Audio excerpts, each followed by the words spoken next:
বাগেরহাটের মোংলায় মায়ের কোল থেকে ছিটকে ট্রেনের নিচে পড়ে মরিয়ম নামের এক শিশুর মৃত্যু হয়েছে। রবিবার দুপুরে খুলনা মোংলা রেলপথ দিগরাজ বাজারের পয়েন্টে এই দুর্ঘটনা ঘটে। দায়িত্বরত কর্মকর্তা রেলগেটে না থাকায় এই দুর্ঘটনা ঘটে বলে অভিযোগ করেন নিহত স্বজন ও স্থানীয়রা।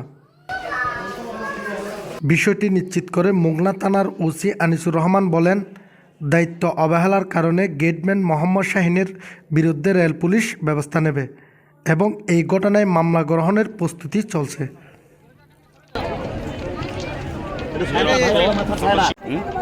ওই কোনারে ব্ল্যাক কার্ড লাগানো আছে।